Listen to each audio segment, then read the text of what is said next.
जय हिंद बच्चों, नमस्कार। कैसे हैं आप लोग? आशा करते हैं आप लोग अच्छे होंगे और आप लोग की पढ़ाई भी अच्छी चल रही होगी। तो प्यारे बच्चों, आज जो है हम लोग क्लास करने वाले हैं क्लास 10th का जो मैथमेटिक्स है, और उस मैथमेटिक्स में जितने भी फॉर्मूला जो आपका चैप्टर वाइज जो फॉर्मूला होता है, तो उन सारे फॉर्मूले को हम लोग देखेंगे, जिसमें आज जो है हम लोग देखने वाले हैं चैप्टर 1। चैप्टर 1 के जितने भी फॉर्मूले और उससे रिलेटेड जो भी प्रश्न होने वाले हैं, उन सारे फॉर्मूले को हम लोग देखेंगे, उन सारे चीज़ों को देखेंगे कैसे जो है उस फॉर्मूला से हमको क्वेश्चन बनता है। ठीक है, और आपको चैप्टर वाइज जो है हम आपको फॉर्मूला जो है आपको हम दे देंगे। लगभग 13 चैप्टर है, तो समथिंग आपको जो है 14 चैप्टर है, तो समथिंग आपको 14 दिनों में 14 क्लास में आपका जो है ये आपका कंप्लीट हो जाएगा। ठीक है, तो 15 से 20 मिनट का या 10 से 15 मिनट का आपको ये वीडियो रहने वाला है, और आप इसमें जो है देखिए अच्छे प्रकार से। इस फॉर्मूला से आपको कम से कम 15 से 20 नंबर का जो है वो आपको काम चल जाएगा। ठीक है, तो चलिए हम लोग स्टार्ट करते हैं। और आज का जो आपका है उसको हम सबसे पहले यहाँ से देखेंगे। पहला जो आपका चैप्टर है, वो पहला चैप्टर आपका प्यारे बच्चों वास्तविक संख्या से। क्या है आपका? वास्तविक संख्या, रियल नंबर है। तो हम रियल नंबर से स्टार्ट करते हैं, और आप लोग ध्यानपूर्वक जो है 15 से 20 मिनट आप इसको देखिए अच्छे प्रकार से। आपको A to Z चीज़ें आपको समझ में आ जाएगी, और इससे जितना भी रिलेटेड जो भी क्वेश्चन आएगा आप लोग आसानी से बना सकते हैं। हम चैप्टर वाइज आपका जो है हम कंप्लीट करवाने वाले हैं, तो आप लोग पहले इसको देखिए, फिर हम लास्ट में बात करते हैं। ठीक है, तो सबसे पहला है वास्तविक संख्या। वास्तविक संख्या कहता है कि वास्तविक संख्या में क्या सबसे पहला चीज आता है? यूक्लिड विभाजन प्रमेयिका। तो प्यारे बच्चों, यूक्लिड विभाजन प्रमेयिका क्या है? सबसे पहले इस चीज को हम समझते हैं। कहता है कि A और B दो धनात्मक पूर्णांक दिए रहने पर ऐसी अद्वितीय अऋणात्मक पूर्णांक, अऋणात्मक का मतलब होता है धनात्मक। ठीक है, अद्वितीय का मतलब होता है कि उसके जैसा और दूसरा नहीं। अऋणात्मक पूर्णांक, पूर्ण संख्याएं ब्रैकेट में दिया है, अऋणात्मक पूर्णांक जो कि पूर्ण संख्याएं हो, Q और R विद्यमान है कि A बराबर BQ प्लस R, जहां जीरो जो है, R जो है वो जीरो से बड़ा या बराबर है और B से क्या है? छोटा है। कहता है कि A और B दो धनात्मक पूर्णांक दिए रहने पर अद्वितीय जो आपका अऋणात्मक पूर्णांक आता है वो किस रूप में आता है? उसमें Q और R विद्यमान होता है। Q और R क्या होता है? Q भागफल होता है, R शेषफल होता है। R का जो मान होता है वो जीरो से बड़ा या बराबर हो सकता है, और B से हमेशा क्या होगा? छोटा होगा। ठीक है, इसी का एक जो है आपका इसी का जो मतलब रूप होता है, कहने का मतलब बनाने की एक मेथड होता है, जिसको हम कहते हैं यूक्लिड विभाजन एल्गोरिथ्म कहते हैं। कहता है प्यारे बच्चों कि यूक्लिड विभाजन एल्गोरिथ्म इसी प्रमेयिका पर आधारित है। ये जो प्रमेयिका है कि A बराबर BQ प्लस R, जहां पे R जीरो से बड़ा या बराबर होगा, B से हमेशा छोटा होगा। और ये क्या बात है, इस बात को हम आपको समझाएंगे, अभी समझाएंगे, जस्ट समझाएंगे ये क्या लिखा हुआ है। जीरो से R जो है वो जीरो से बड़ा और बराबर कैसे होगा, B से छोटा क्यों होगा, हम अभी आपको समझाएंगे। कहता है कि यूक्लिड विभाजन एल्गोरिथ्म इसी प्रमेयिका पर आधारित है। किस प्रमेयिका पर? तो यूक्लिड विभाजन प्रमेयिका पर आधारित है यूक्लिड विभाजन एल्गोरिथ्म। ठीक है, और दो दत्त धनात्मक संख्याओं के HCF ज्ञात करने की एक तकनीक है। यूक्लिड विभाजन एल्गोरिथ्म क्या है प्यारे बच्चों? तो दो दिए गए संख्याओं के HCF निकालने की तकनीक है। तकनीक का मतलब एक विधि है। ठीक है, तो कैसे हम विधि ज्ञात करेंगे उस चीज को भी हम समझेंगे। यहाँ पे कहता है कि दो धनात्मक संख्याओं A और B का HCF वह महत्तम धनात्मक पूर्ण संख्या D है जिससे A और B दोनों विभाज्य है।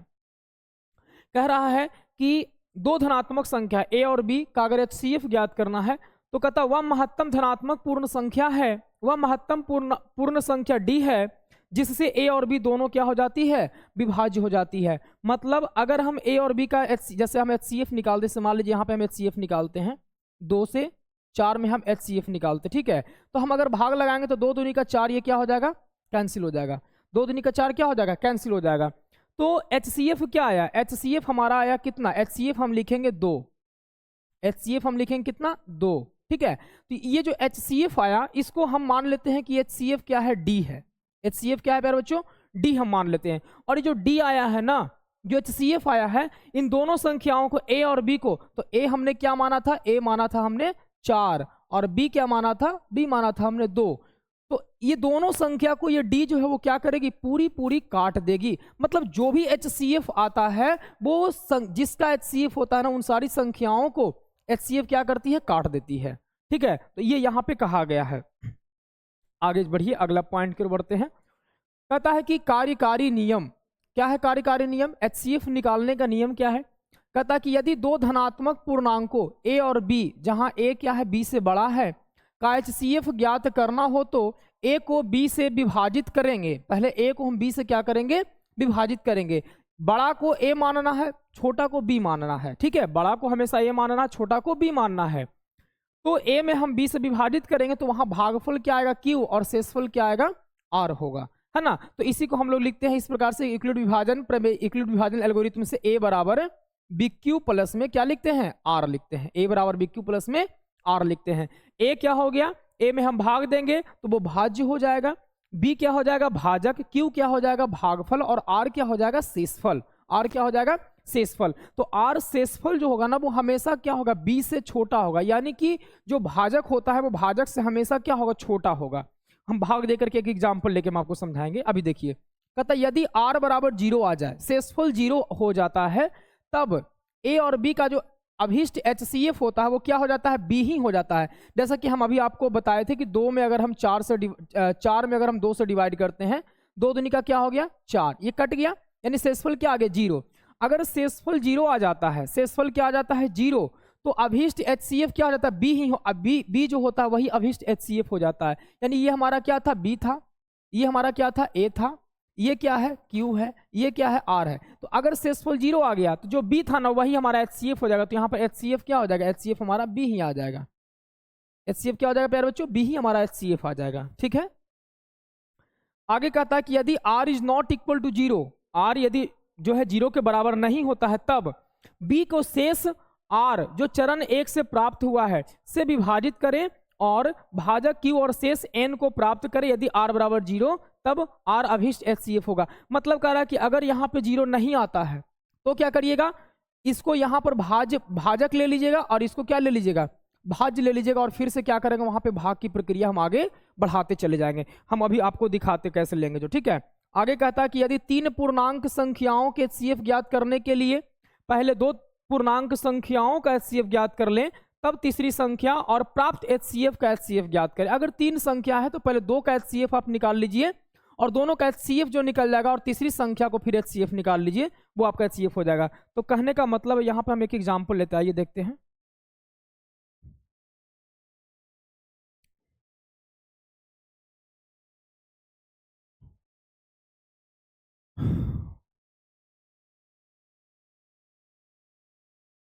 काम नहीं कर रहा है, अच्छा इधर है, कोई बात नहीं।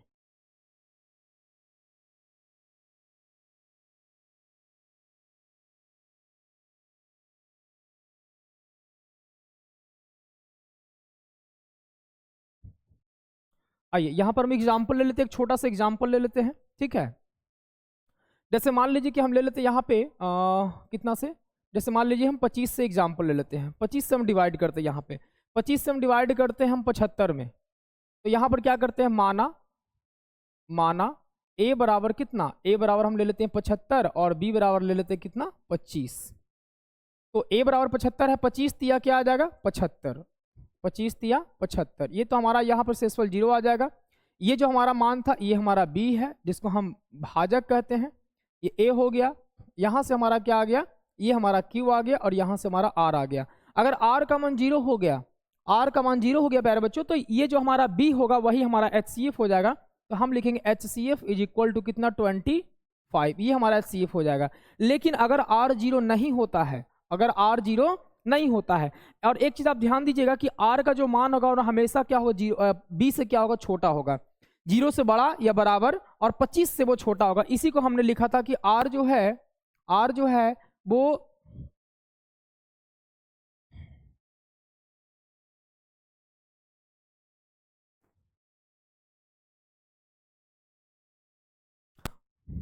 R को क्या लिखा था, 0 से बड़ा या बराबर, और B से क्या लिखा था, छोटा। हमेशा B से छोटा, यानी कि R का जो वैल्यू यहाँ पर है 25 से छोटा, यानी 24 तक रह सकता है। 0 से लेकर के 24 तक r का मान हो सकता है।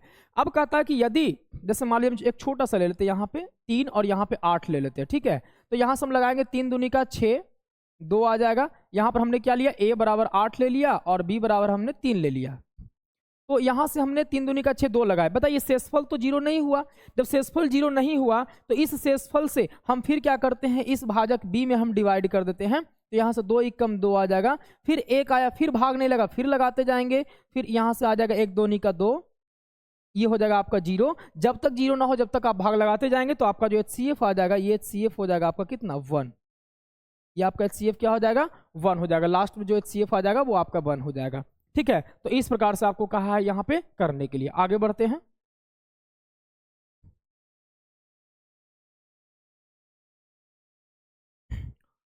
चलिए कहां पर थे, हाँ ये चीज था। अगर 3 पूर्णांक संख्या आ जाएगा तो पहले 2 को निकाल लेंगे और फिर जो HCF आ जाएगा उससे हम तीसरा में निकाल लेंगे, तो वो हमारा हो जाएगा, यहाँ पे HCF निकल जाएगा। अगला क्या कहता है, अगला देखिए आगे क्या लिखा है। आगे कहता है कोई धनात्मक पूर्णांक a यदि इस रूप में है। किस रूप में भाई, कहता है 2m या 2m + 1, a को 2 से विभाजित करने पर, a को अगर कोई a संख्या है उसको अगर 2 से विभाजित करते हैं तो या तो आपको ये प्राप्त होगा 2m या 2m + 1 प्राप्त होगा। अब आपको समझ में नहीं आ रहा होगा, कोई बात नहीं, चिंता करने की विषय नहीं है, हम बताते हैं आपको। यहां कह रहा है कि अगर b को आप 3 से विभाजित करते हैं, अगर आप b को क्या करते हैं 3 से विभाजित करते हैं, b ने यहाँ पर a ही लिख लीजिए। अगर a को आप 3 से विभाजित करते हैं तो आपको यहाँ से 3m या 3m + 1 या 3m + 2 प्राप्त होगा। इसी प्रकार से आप a को अगर 4 से विभाजित करते हैं तो आपको 4m + 1 या 4m + 2 या 4m + 3 प्राप्त होगा। कैसे, आइए समझाते हैं। हम एक बड़ा सा एग्जाम्पल, इसी का एग्जाम्पल ले लेते हैं, आपको समझ में आ जाएगा। जैसे मान लीजिए कि 4 में अगर हम डिवाइड करते हैं, प्यारे बच्चों 8 को, a बराबर 8 है ना, और b बराबर कितना है, 4 है। अगर a को हम 4 से डिवाइड करते हैं, a बराबर 8 है, 4 से अगर हम डिवाइड करते हैं तो 4 दूनी का क्या आ जाएगा, 8 आ जाएगा, और यहां से क्या होगा, ये कैंसिल। तो आप इसको लिखिएगा a बराबर bq + r, bq प्लस क्या लिखिएगा, r।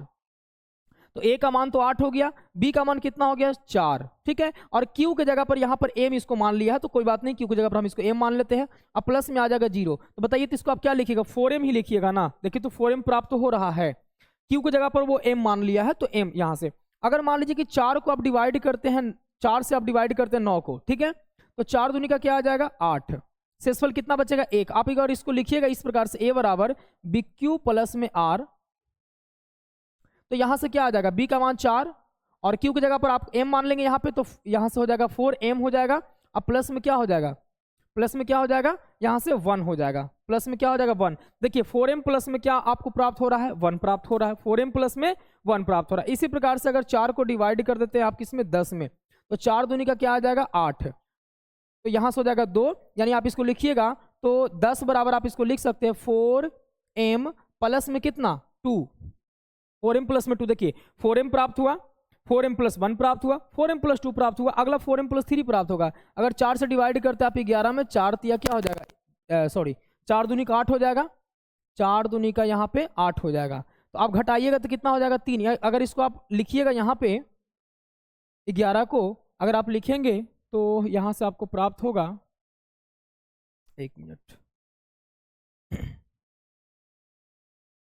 यहां से आपको प्राप्त हो जाएगा 11 को आप लिखेंगे तो हो जाएगा 4m प्लस में 3। अब जैसे ही प्यारे बच्चों आप 12 लीजिएगा ना तो 4 तिया 12 फिर से आपका शेषफल 0 हो जाएगा, यानी फिर से 4m प्राप्त हो जाएगा। जैसे आप देखिए 4 को अगर 12 को अगर 4 से डिवाइड करते हैं, 4 तिया 12 हो जाएगा, ये 0 हो जाएगा। मगर अगर इसको आप लिखिएगा तो हो जाएगा 4m प्लस में आपको 0 प्राप्त हो जाए, यानी फिर से 4m प्राप्त हो गया।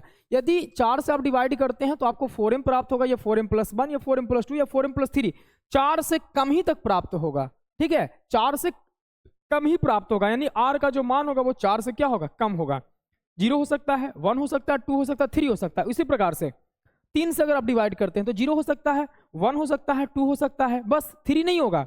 3 कैसे हो जाएगा, 3 होगा तो फिर तो शेषफल 0 आ जाएगा। तो ये यहाँ पे बात कहा गया है कि 2 से अगर विभाजित करेंगे तो 2m या 2m + 1 होगा, 3 से विभाजित करेंगे तो यहाँ से आपका क्या हो सकता है, 3m + 1 या 3m + 2, और 4 से विभाजित करेंगे, a में कोई संख्या ले लेंगे, 4 से विभाजित करेंगे तो आपको वो 4m आएगा, 4m+1 आएगा, 4m+2 आएगा, ये 4m+3 आएगा, इससे ज्यादा आपको नहीं आ सकता है। ठीक है, आगे बढ़ते हैं। आगे कहता है प्यारे बच्चों कि यदि HCF ऑफ ABCD बराबर ABCD के गुणनखंड में उभयनिष्ठ अभाज्य संख्याओं के न्यूनतम घात की संख्याओं का गुणनफल, अभी समझाते हैं क्या है जो, और LCM में कहा है कि अगर ABCD का LCM निकालना है तो ABCD के गुणनखंड में उभयनिष्ठ उपस्थित सभी अभाज्य संख्याओं के महत्तम घात की संख्याओं का गुणनफल का है। हम दोनों को आपको एक ही चीज में समझा, जैसे मान लीजिए कि हम यहाँ पे निकालते हैं HCF और LCM दोनों निकालना चाहते हैं, किसका, तो हम निकालना चाहते हैं, मान लीजिए यहाँ से ले लेते हैं हम 12 का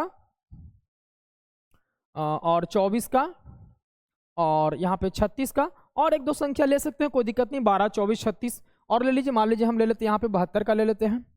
तो हम सबका क्या करेंगे, अभाज्य गुणनखंड निकालेंगे, 2 6 का 12, 2 तिया 6, फिर इसका निकालेंगे 2 से 12 दूनी का 24, 2 6 का 12, 2 तिहाई 6, इसका निकालेंगे तो 2 से 18 दूनी का 36, फिर 2 से 2 9 18, फिर यहाँ 3 तिहाई 9 हो जाएगा, फिर इसको लगाएंगे तो 2 से 36 दूनी का 72, 2 से 18 दूनी 36, 2 9 18 और यहाँ से हो जाएगा 3 तिहाई 9 हो जाएगा। अब सबको यहाँ पर लिख लीजिए इस प्रकार से, 12 का जो अभाज्य गुणनखंड आया क्या क्या आया है, 2 × 2 × 3, इसको आप ऐसे लिख सकते हैं 2 के पावर 2 गुना में 3। फिर इसी प्रकार से अगर 24 का अगर लिखेंगे तो क्या आ जाएगा, 2 × 2 × 2 × 3, तो आप लिख सकते हैं इसको 2 पे पावर 3 × 3। फिर इसी प्रकार से अगर आप 72 को लिखते हैं, 36 का,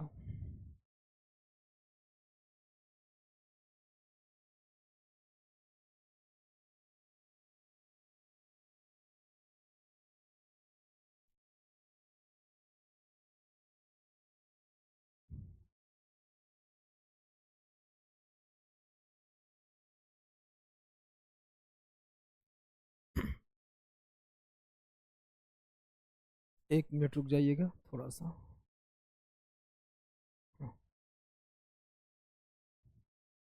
क्या हो गया, रुक गया,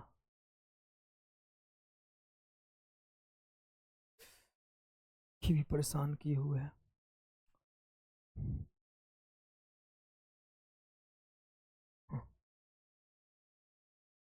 आइए अब यहां पर अगर हम चलते हैं किसका, एक मिनट, ओहो, अगर यहां पर हम लिखते हैं 36 का, तो 36 का अभाज्य गुणनखंड प्राप्त हो जाएगा 2 × 2 × 3 × 3, तो यहाँ से आ जाएगा 2 के पावर 2 गुना 3 के पावर 2 हो जाएगा। इसी प्रकार से अगर हम निकाल दे 72 का, यहाँ से गुणनखंड लिख देंगे तो हो जाएगा कितना, 2 × 2 × 2 × 3 × 3, यानी कि हम लिखेंगे 2 पे पावर 3 और 3 के पावर कितना, 2। तो कहा है क्या, HCF अगर आपको लिखना है, अगर आपको प्यारे बच्चों HCF अगर आपको निकालना है तो आप क्या करिएगा, HCF में क्या करिएगा कि कह रहा है कि उभयनिष्ठ अभाज्य गुण संख्याओं के न्यूनतम घात आपको ले लेना है, किसका लेना है, उभयनिष्ठ जो कॉमन है। देखिए 2 इसमें भी, 2 इसमें भी, 2 इसमें भी, 2 इसमें भी, सब में 2 है, इसका न्यूनतम घात कितना है, तो 2 के पावर 2, 2 के पावर 3, 2 के पावर 2, 2 के पावर 3, यानी 2 के पावर 2 जो हमारा न्यूनतम घात है, तो 2 के पावर हम यहाँ पे क्या ले लेंगे, 2, सब में मिलना चाहिए, सब में कॉमन होना चाहिए। इसी प्रकार से 3 भी सब में मिल रहा है और इसका सबसे कम न्यूनतम घात क्या है, 3 के पावर 1 यानी 3, तो आपका जो HCF हो जाएगा 2 दूनी का 4 गुना में 3 यानी 4 तिया कितना हो जाएगा, 12 आपका HCF आ जाएगा। इसी प्रकार से अगर आपको LCM निकालना है तो LCM में क्या हो जाएगा, अधिकतम घात, तो 2 का अधिकतम घात कितना है, 3, 2 के पावर 3, तो 2 के पावर 3 ले लीजिए। 3 का अधिकतम घात क्या है, जो मिलेगा उसका अधिकतम घात ले लीजिए, क्या हो जाएगा, 3 के पावर 2, अधिकतम घात 3 के पावर 2 ले लिए, और यहां से क्या कर देंगे, 2 के पावर 3 तो 8 हो जाएगा, 3 के पावर 9, यहां से 9 8 72, यानी आपका जो LCM आ जाएगा कितना आ जाएगा, 72 आ जाएगा। ठीक है, तो घात में मैक्सिमम पावर, LCM में मैक्सिमम पावर लेना है और HCF में क्या लेना है, जो है लघुत्तम पावर लेना है। ठीक है, तो ये आपका LCM और HCF हो जाएगा। आगे बढ़ते हैं, आगे क्या कहता है, आगे कहता है कि 2 धनात्मक संख्याओं A और B के LCM और HCF तथा उनके गुणनफल में संबंध होता है। क्या संबंध होता है, तो कहता है कि LCM गुना HCF जो होता है ना, वो A और B यानी कि पहली संख्या, कहता है कि LCM गुना HCF बराबर पहली संख्या गुना दूसरी संख्या, पहली संख्या गुना दूसरी संख्या, और ये केवल 2 ही संख्याओं के लिए मान्य होता है, 3 या 3 से अधिक के लिए नहीं। नीचे लिखा होगा नोट में कि यह नियम 3 या 3 से अधिक धनात्मक पूर्णांकों के लिए लागू नहीं होता है। यानी दो संख्याओं का आप HCF और LCM निकालिएगा, तो HCF को गुना करिएगा LCM से, तो दोनों संख्याओं के गुणनफल के क्या आ जाएगा, बराबर आ जाएगा। आप करके देख लीजिएगा, यहां से आपको फॉर्मूला बनता है पहली संख्या गुना दूसरी संख्या बराबर LCM गुना HCF। इन चारों में से कोई एक चीज दिया रहेगा, दूसरा चीज आपको क्या करना पड़ेगा, निकालना पड़ेगा, या फिर दोनों संख्याओं का गुणनफल दे देगा और LCM दे देगा, HCF आपको निकालना पड़ेगा। ठीक है, तो आप यहां से निकाल लीजिएगा इस फॉर्मूला से। आगे एक स्टेटमेंट दिया, कथन कहा है कि यदि A एक धनात्मक पूर्णांक है और P एक अभाज्य संख्या है जो A के स्क्वायर को विभाजित करती है, तो P जो है A को भी विभाजित करेगी। कहता अगर कोई संख्या किसी संख्या के वर्ग को विभाजित करता है तो उस संख्या को भी विभाजित करेगी। ठीक है, अगर कोई संख्या जो है उसके वर्ग को विभाजित कर रहा है तो उस संख्या को भी विभाजित करे। जैसे मान लीजिए कि 4 के वर्ग को कोई संख्या विभाजित कर रहा है, 4 के वर्ग को कोई संख्या विभाजित करे। जैसे मान लीजिए कि 2 जो है 2 4 के वर्ग को विभाजित करता है, तो वो 4 को भी क्या करेगा, विभाजित करेगा।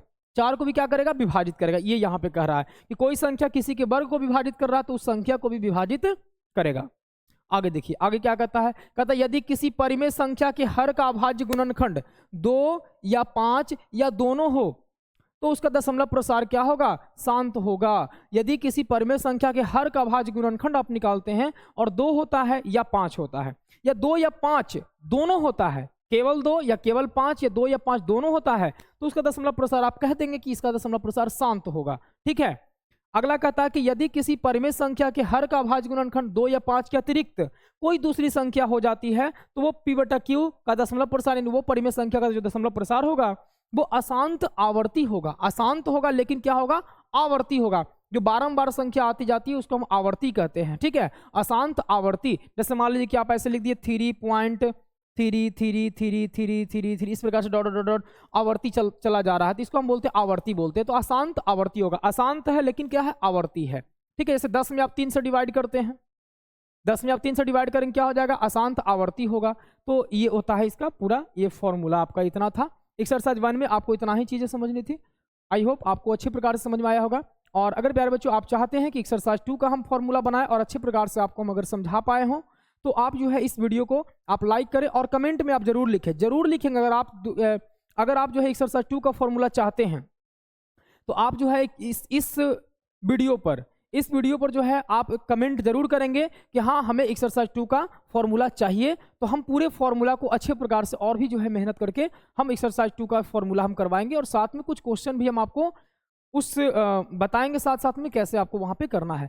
तो आपको 15 से 20 नंबर फॉर्मूला में सोचना नहीं पड़ेगा। ठीक है, पूरे चैप्टर का हम पूरे जो है बुक का हम फॉर्मूला आपको टॉपिक बाय टॉपिक करवा देंगे। ठीक है, और आप और भी अपडेट्स के लिए आप जो है चैनल को सब्सक्राइब जरूर कर लें। वीडियो देखने के लिए बहुत बहुत थैंक यू और मिलते हैं फिर नेक्स्ट वीडियो में। चलिए बाय बाय, टाटा।